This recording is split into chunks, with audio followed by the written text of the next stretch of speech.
So you finally reach the mixdown stage. What do you do from here? Don't panic if that sounds like you. In this video, I want to give you 10 things you could do in every mix to get the wheels in motion, to get that process started. Keep in mind, these are not going to be in any order. I have no idea what your song is or where you are, so these are just 10 things you can examine no matter what kind of music you make. We're going to pull a page right out of our Cosmic Academy program and give you some really good stuff here. All right, let's get started. Do me a favor first, click that thumbs up, subscribe to the channel if you're not already, and for number one, it's going to be pick several songs that you admire sonically. Basically have a playlist that you can listen to while mixing of other songs in your genre that you admire, that are well mixed songs that you can compare yours to. This is going to be great because you could flip back and forth and just make sure you're fitting in with the average. You don't have to be exact, but you want to fit in, hopefully, with those reference tracks. Next up for number two, it's going to be an organizational tip. Color, rename, and group those similar sounds. When mixing, you don't want to have to waste time looking for where is that snare, where is that synth, where is that piano. You should have a coloring system where your drums are always colored the same, the leads are always colored the same, the vocals are the same. Same with your ordering. The drums are on top, the instruments come next. However you want to go about it is fine, but pick an order, pick a color scheme, and stick to it. Make sure you do this before you start mixing and doing the technical shit. Now for number three, it's going to be a fader down mix. I did an entire video on this, which I'm going to pop up right here. I highly recommend you go watch that in length. We go into great detail. It's literally a class out of the bootcamp that I teach. That's a really good video, so check that out. But a fader down mix is going to be if you find that your levels going into the mix are just a little bit off. You compared to those reference tracks and you feel like your balance isn't quite there. What you could do is bring all your faders down to silence. Now, one by one, you're going to bring up those sounds in order of importance. Why we do this? The most important sounds should be loudest. So technically, if you start bringing up the faders of the most important sounds first, they should be loudest. As you work your way down that list of importance, each next layer should be quieter, quieter, quieter, quieter. And remember, you're doing this by perceived volume, not by what your eyes see on the meters. Number four is going to be working off a list. Having intentions when you sit down to mix. You should never do anything in a mix that you didn't have an intention to do. Meaning, don't just stare at the mix and expect it to tell you what to do. What this can lead to is that 30 minutes later, you've been mixing the track and it sounds worse than you started. That's almost because you had no intention. You were just randomly turning knobs. A mix down, you're there to solve issues. There are balance issues that need to be addressed. Write those issues down that you're hearing and solely address them one at a time. Monotask here.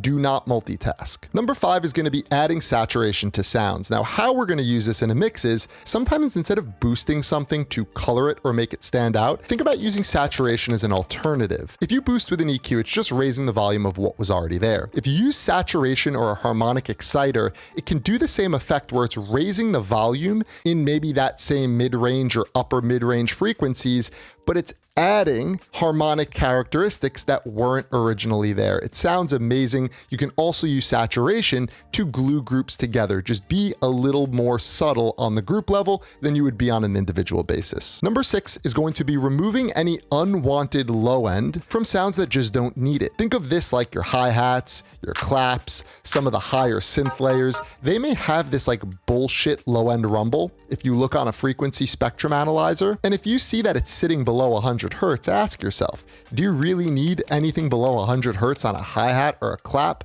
Most likely not. We'd rather reserve that space for our kick and sub so it can have all of that room to fit because it's hard enough to mix them as is. The last thing we need are a bunch of high-end elements masking our kick and sub and only making it harder to fit them. Number seven is going to be checking dynamics. Now this can come down to two things: compression or clipping. One of the benefits of doing a stem mix in audio, it allows you to visualize dynamics. And I understand that dynamics can be very, very hard to hear. So if you have trouble hearing dynamic information, sometimes it helps for your eyes to see the process synth sound rather than it be in MIDI. And your eyes can confirm what you thought you were hearing, or maybe what you weren't able to hear. So if you see a performance over time is fluctuating in volume greatly, maybe the filter's opening and closing, or just the synth itself is very random, you may notice that fluctuation and say, hey, I could put a compressor on this. The other way we think about dynamics in the mixdown, though, are extremely transient and dynamic sounds where the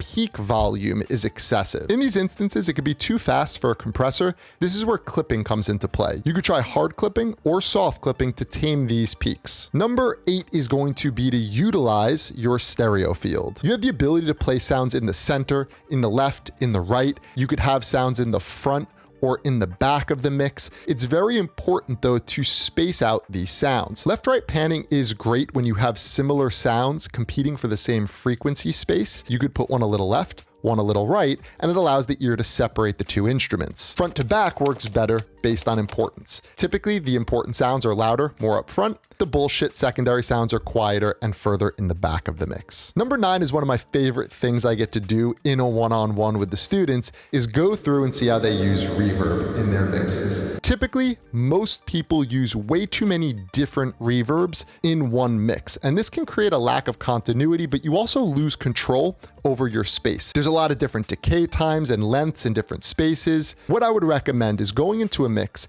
have several return channels set up with reverb. And the way I recommend you approach it is think about depth and length. So you can have, let's say, 1 or 2 smaller reverbs. These could be under 1 second. So maybe one is super tight, 300, 400, 500 milliseconds. Another one is closer to 1 second, but you could also have a room and a plate, a chamber and a room, something like that. Then you could have a medium hall reverb. Think of this as something like 1 to 3 seconds, 1 to 4 seconds. And you could also have a really long space, 8 to 10 seconds, which allows you to really stretch the dimension in your mix. The other advantage of these return channel reverbs is the fact that you could send many different instruments to the same spaces. This makes it sound like all your drums were recorded in the same space, even though you might have pulled them from 10 different sample packs. Now, before I get into the 10th and final tip, if you haven't already done so, give this video a like, subscribe to the channel, and for number 10, it is take a break. In order to get the best mix, you need to be hearing things as best as possible. Ear fatigue is a real thing.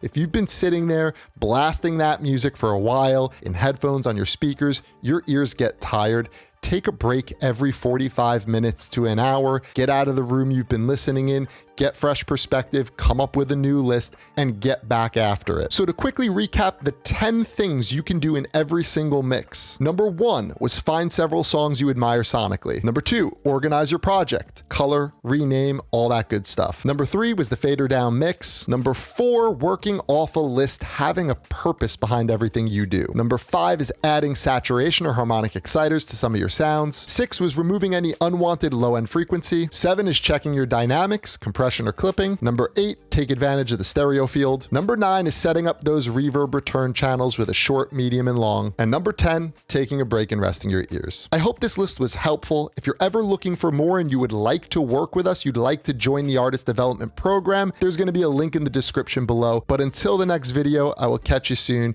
Keep making music.